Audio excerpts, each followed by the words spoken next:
मित्र, बीजे राजा जे पुस्तक जे 5वें अध्याय में पाके अराम देश जे राजा जे नामान ना जे सेनापति जी गाल जानेला मिले थी। एलिसा प्रबोधक जे जीवन में ही 5मो अध्याय घणे खासी बाबत जणाए थी। ही अध्याय जाहिर करे तो का एलिसा एलिया प्रबोधक जड़ो कठण माड़ू वो ने इनके मजाक जो बान वो। हाणे नेरियूं 5मो अध्याय ने तेंजी पहली कलम। आराम देश जे राजा जो सेनापति नामान पंहिंजे धणी वटे वॾो ने मानवंतो माण्हू लिखांदो हो। कीं का इन मार्फत ईश्वर आराम देश के जीत ॾेरायो हो। वरी ऊ पराक्रमी सूरवीर पुरुष हो। वरी ऊ कोडियोपण हो। पहली हिन कलम में पाके नामान जी थोड़ी गाल नेरेला मिले थी। ऊ आराम जी सेना जो सेनापति वो। ऊ बिन यहूदी वो छतां ऊ वॾो ने प्रख्यात माण्हू हो। इन मार्फत ईश्वर आराम देश के मुक्ति ॾेरायो हो। ही हिकिड़ी नोंधपात्र बाबत आहे। मूंखे खातिरी आहे का ईश्वर इन जो उपयोग कयो हो। घणे बार ईश्वर ई अहिड़े लोग जो पण दुनिया में उपयोग कई था। ही बाबत पाके कदाच विचित्र लगे, पण ईश्वर पंहिंजा हेतु पूरा करेला फारून राजा जो, नबुखात नेसार राजा जो, कोरेस राजा जो ने महान सिकंदर राजा जो उपयोग कयो हो। हिते चेमे आयो आहे का ईश्वर नामान जो उपयोग कयो हुयो। नामान पराक्रमी ने सूरवीर पुरुष हो। ईश्वर अहिड़ी मिड़े बाबत के धिक्कारीए नथा। बिन यहूदी माण्हू जो ईश्वर उपयोग कयो हुयो। इन मार्फत ईश्वर आराम देश के जीत ॾेरायो हो। अहिड़ो लखे में आयो आहे का नामान के कोड थियो हो। मित्र, अॼु दुनिया में अहिड़ा घणे माण्हू आहिनि जंहिंजे विषय में ख़ासो मत ॾेई सघाजे, पण ऊ प्रभु यीशु ख्रिस्त जे शरणे अचीने विश्वासी बनिया नहीं। तंहिं छतां अहिड़े लोक ला चई सघाजे का ऊ ख़ासा आहीं ने उन्ही घणे ख़ासा कम पण कयो हुयो। पण इन में सारांश तरीके उमेरणो खपे का ऊ पापी आहे। रोमन 3 अध्याय ने 23वीं कलम में लिखल है, कारण मेरे लोग निशान चौकी ने पाप में पियाई ने ईश्वर जे महिमावंत इरादे नू ऊ छेटो ने छेटो वने था। लोग गमे एतरा खासा वे तो पण ईश्वर जी नज़र में ऊ पापी आई। बिन यहूदी समाज में कोडी माड़ू के समाज बारा रखे में अचींदो न वो। ईश्वर इज़राइल प्रजा के आज्ञा ॾिनो हो का वो कोडी माड़ू के गाम बारा रखणो, कारण तॾे कोड जो रोग भयंकर ने चेपी वो ने समाज जो फैलांदो हो। हाणे कोड अथवा रक्तपीत ऊ पाप जी उपमा समान है। एतिरे का पाप के बाइबल में कोड अथवा रक्तपीत जी उपमा ॾिने में आई है। मात्र ईश्वर पाप जो रोग ने पाप के मिटाए सकें था ने पापी माण्हू जो उद्धार करी सकें था। नामान जे जीवन में घणे खासी बाबतूं हुई, पर नामान हिकिड़ो पापी माण्हू हो। नामान पंहिंजो कोड लिकाए जो प्रयत्न कयईं, पण हू पंहिंजो रोग मिटाए सकियो न। अॼु घणे लोग पंहिंजे पाप मथे हवा फेराइनि था। हक़ीक़त में त लोक के प्रभु यीशु ख्रिस्त मार्फत शुद्ध थिए जी ज़रूर आहे। पहलो योहान 1 अध्याय ने 7वीं कलम में लिखल आहे, पण जी ऊ अजवारे में आए ती पां अजवारे में जीवो तो पां हिकिड़े ॿिए साथे संबंध में आहियूं ने प्रभु यीशु ख्रिस्त जो लुई पाके मिड़े पाप नू शुद्ध करे थो। हाणे सुनो बीजो राजा 5मो अध्याय ने 2 कलम। ने घणे आरामी लोग निकिरी पिया ने इज़राइल देश में जा पाछा अचींदे वो हिकिड़ी नेडी छोकिरी के झली आया हुआ ने वो नामान जी स्त्री जी दासी थईने रही हुई। ही छोकिरी बाइबल जे अजाणे पात्र मिजाजी हिकिड़ी आहे। ही छोकिरी युवान आया हुई। नंढी हिब्रू युवती पण हिकिड़ी महान व्यक्ति। मुझे मत प्रमाणे था ही छोकिरी एस्तर राणी जेतरी, मुआब जी युवती रूथ जेतरी, सारा जेतरी, रिबका जेतरी ने राहल जेतरी महान आहे। नंढी छोकिरी नामान जी पत्नी जी दासी बनी हुई। 5मो अध्याय 3 कलम। ऊ पंहिंजी सेठाणी के चए क ईश्वर करे ने मुंहिंजो मुरबी समरून जे प्रबोधक वटे वञे त कहिड़ो ख़ासो कीं क तॾहिं त उहो इन जो कोड मिटाए विझे। ही नंढी दासी छोकिरी कोई हुकम करे जी हालत में न हुई, पण हिकिड़ो ॾींहुं निसासो विझी ने चए कलम 3 प्रमाणे ऐं नेरियो मित्र एलिसा प्रबोधक जी प्रतिष्ठा भारे हुई।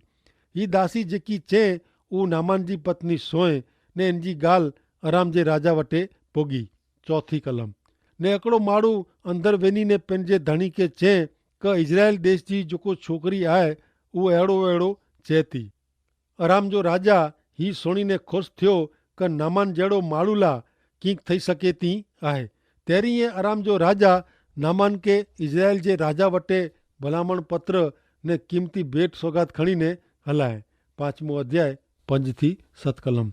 तॾहिं अराम जो राजा चए क ठीक तॾहिं आऊं इज़राइल जे राजा ते कागर हलाईंदो। पोइ पिंड भेरो 2 तालंत रूपो, सोन जी 6000 मोहर ने 2 जोड़ी कपड़ा खणीने होॾानू हली निकिरियो ने उहो कागर इज़राइल जे राजा वटे आयो। इन में लखल हो का हाणे ही कागर इनके पुजे तॾहिं तोखे सम्झणो का आऊं मुंहिंजे सेवक नामान के तो वटे हलायो आहे, एतिरे लाइ क तूं इन जो कोड मिटाईं। इज़राइल जो राजा उहो कागर वाची ॻणे तॾहिं अहिड़ो थियो क उहो पंहिंजा कपिड़ा फाड़ीने चए क कोरो आऊं मारींदल ने जीवाड़ींदल ई ॾे वई आहियां क हिन माण्हू जो कोड मिटाए ला मूं वटे हलाया आहे। कृपा करीने ऐं वीचार करियो ने निहारियो क कहिड़ी रीते मूं विरुद्ध निमित सोधीअ था। अराम जे राजा जो लखल भलामण पत्र में इन जे लश्कर जो सेनापति नामान जो कोड मिटाए में अचे अहिड़ो वांचीने इज़राइल जो राजा मुंझवण में पई वियो। उहो पुकारीने वॾे सार चए क आऊं कोरो कोई देव नहीं आ, आऊं नामान जो कोड मिटाए सघां थी नहीं आ। संदेशो अयोग्य व्यक्ति के पुजाए में आयो हो। इज़राइल जो राजा संदेश वांचे पण उहो संदेश एलिया प्रबोधक के पुजाए जो ज़रूरी हो। इज़राइल जे राजा के हिन संदेश में लॻो क अराम जो राजा इन भेरो लड़ाई करे जो कोई बानो गोतींदो हो। न का ही साव असक्य ॻाल्हि जी विनंती खणीने उहो कुलाए मूं वटे पंहिंजे सेनापति के हलाए। 5मो अध्याय 8वीं कलम। ईश्वर भक्त एलिसा सोए क इज़राइल जो राजा पंहिंजा कपिड़ा फाड़े आए। तॾहिं अहिड़ो थियो क उहो राजा वटे माण्हू हलाए ने जणाए क तूं कुलाए तुंहिंजा कपिड़ा फाड़े आए, इनके हेवर मूं वटे हलाए। एतिरे उहो ॼाणंदो क इज़राइल में प्रबोधक आहे। एलिसा चए क नामान के मूं वटे हलायो। 5मो अध्याय 9वीं ने 10वीं कलम। ने नामान पंहिंजा घोड़ा ने रथ भेरा खणीने एलिसा जे दरवाजे वटे अचीने उभो रहियो। एलिसा आइन वटे माण्हू हलाईने जणाए क तूं वञीने यरदन नदी में 7 बार सनानु कर, एतिरे तोखे नवो मास अचींदो ने तूं शुद्ध थीने। नामान उत्तर दिशा जे वॾे राज्य में जा आयो हो। हक़ीक़त में त इन जो देश इज़राइल देश मथे उन समय में दबाण करी सघाजे अहिड़ो ताक़तवरो देश हो। अराम देश इज़राइली राष्ट्र मथे जीत मेळवियो हो ने नामान इज़राइल में पिंडला रती चादर विछाए में अचींदी अहिड़ी आशा रखंदो हो। पण भन्यो करो एलिसा प्रबोधक इनके यरदन नदी में वञीने 7 बार स्नान करे जी सूचना ॾिने, पण इनसे नामान के अपमान जहिड़ो लॻो। खरेखर त एलिसा नामान जो घणे ख़राब रीते आवकार कयईं। हक़ीक़त में त एलिसा इन जो आवकार कंहिं जे आहे अहिड़ो लिखाजे न। एलिसा इन जो आवकार करेला इन जे घर जे दरवाजे सुधी पण न वियो। इन जे बदिले एलिसा इन वटे पंहिंजा चाकर हलाईने जणाए क उहो 7 बार यरदन नदी में सनानु करणो। कोरो आंखे लॻे थो क नामान हिन सलाह जो स्वीकार कईंदो।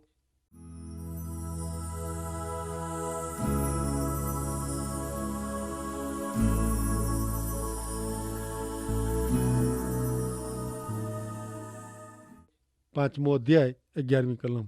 पर नामान घणे गुस्से से खारो थईने हलियो वियो।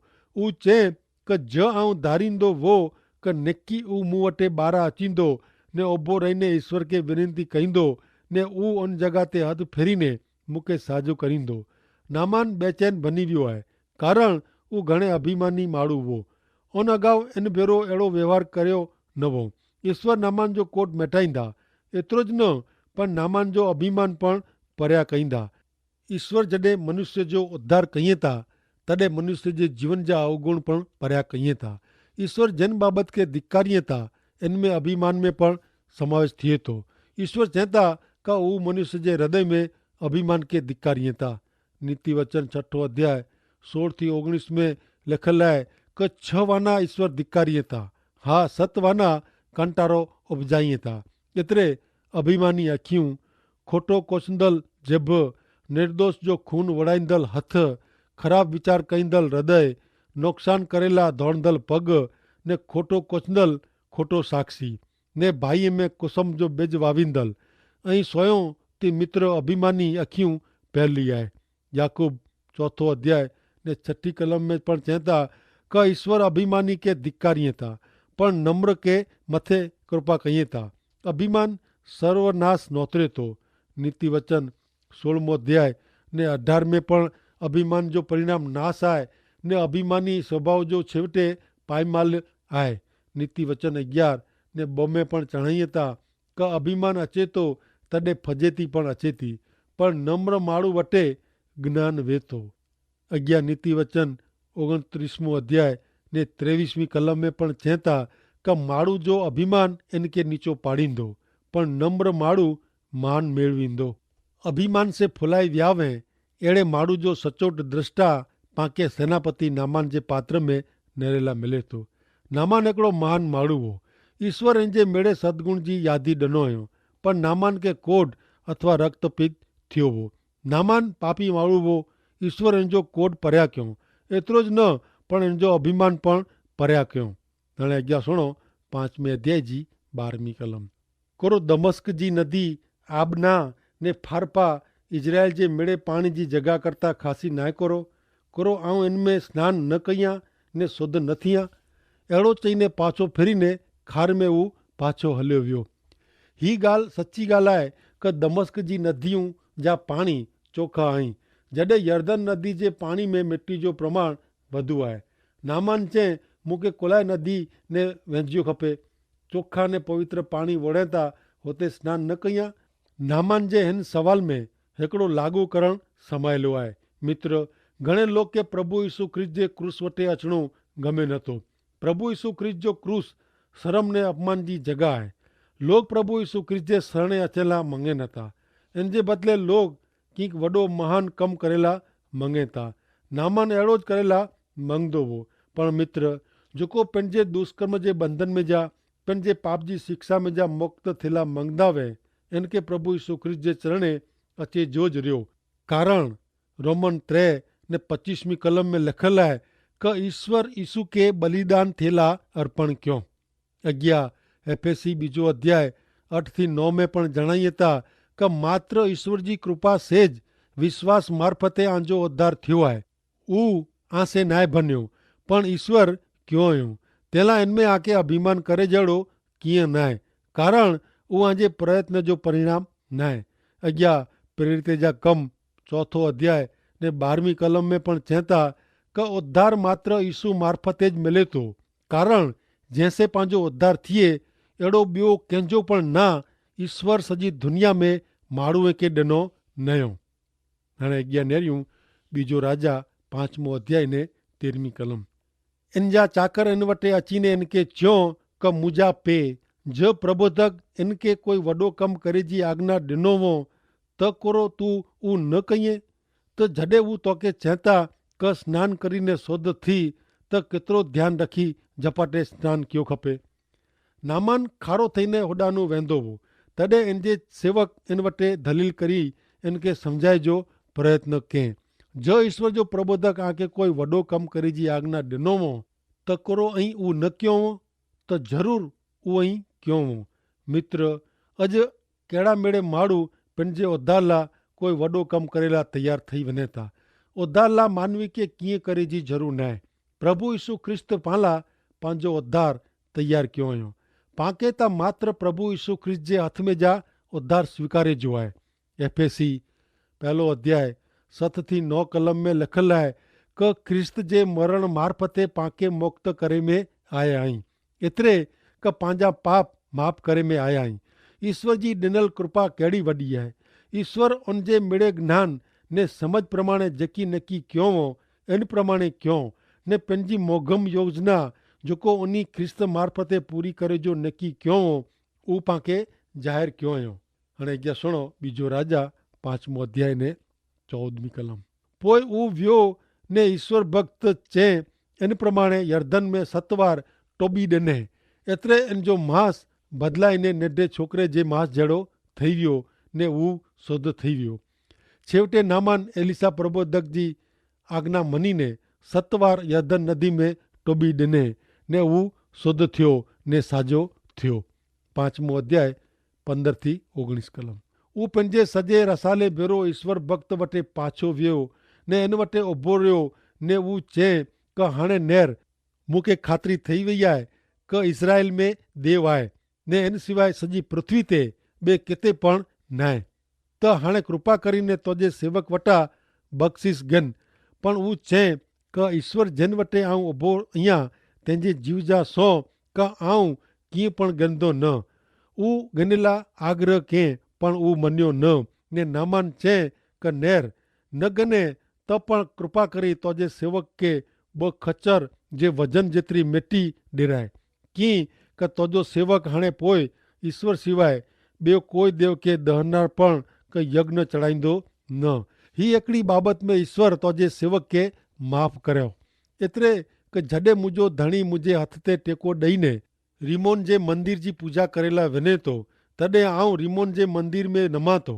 रिमोन जे मंदिर में ही नमे जी बाबत में ईश्वर तो जे सेवक के क्षमा कर्यो ने वो इनके चे कि शांति से वेन तेला वो एली वटा थोड़ो छेटो व्यो नामान हाणे पंहिंजो होठ से ने मोह से शुद्ध थियो है तेला इनजी कदर रूपे एलिसा प्रबोधक के कीमत भेट दिनेला मंगे तो पण ईश्वर जो कम क्यों आयो तेला एलिसा कोई भेट स्वीकारेला मंगे न तो हाणे एलिसा जो सेवक गेजी कोरो करे तो वो नेरियो एड़ी मेले कीमत तू भेट विनायजी एनजी मर्जी नाय तेला वो नामान जी टुकड़ी पुठिया दौड़े तो 5मो अध्याय 21-23 एड़ो कोची ने गेजी नामान पुठिया व्यो नामान पिंड पुठिया दौड़ंदो ॾिठे तॾहिं वो इनके मेलेला उतरियो ने इनके पुछे कि मेरे ठीक आहे न ऊ चे कि मेरे बरोबर आहे मुंहिंजो सेठ मूंखे चईने हलाया आहे कि नेर हेवरज एफ्राइम जे डूंगराड़ मुल्क में जा प्रबोधक जे पुत्र में जा ब जुवान मूं वटि आया आहीं कृपा करीने उनी ला हिकिड़ो तालंत रूपो ने ब जोड़ कपड़ा ॾे नामन चे कि खुशी से 2 तालंत गन ने इनके आग्रह करीने 2 तालंत रूपो ॾिने ने 2 जोड़ कपड़ा 2 थेली में ॿधीने पंहिंजे 2 चाकर मथे चढ़ाईने ऊ खणीने अॻियां हलिया गेजी कुलाए नामान वटा भेट गिणे लालच हाणे अॻियां नेरियो 5मो अध्याय 24 ने 25वीं कलम ऊ ओफेल पुगो तॾहिं ऊ इनाम हथ में जा खणीने घर में रखे ने ऊ उन माण्हू खे रजा ॾिने ने ऊ हली निकिरियो पोइ ऊ मिज वञीने पंहिंजे सेवक वटि उभो रहियो एलिसा इनखे पुछे कि गेजी तू केॾांहुं अचे थो ऊ चए कि तुंहिंजो सेवक किथे पण वियो न हो गेजी पंहिंजे घरे भेट रखीने नौकर के पाछा हलाए जेथी एलिसा प्रबोधक के इनजी ख़बर पए न ते पोइ जाणे कीअं बनियो न वे तीअं गेजी एलिसा वटि पुॼी वञे थो हाणे सुणो 5मो अध्याय 26 ने 27वीं कलम ऊ चए कि ऊ माण्हू पंहिंजे रथ में जा उतरीने तोखे मिलेला पाछो आयो तॾहिं मुंहिंजो हृदय कोरो तो भेरो आयो न हो कोरो रूपो ने वस्त्र ने जेतवाड़ी द्राक्ष जी वाड़ी घेटा बड़द दास ने दासी गिने जो ही वक़्त आहे तेला नामान जो कोड तोके ने तोजे संतान के हमेशा वेड़गी रहंदो ने ऊ बरब जहिड़ो कोडियो थईने इन वटा हलियो वियो नामान जो वॾो पाप इन जो अभिमान हो जॾहिं गेजी जो वॾो पाप इन जी लालच हुई लालच ऊ जीवात्मा जो कोड आहे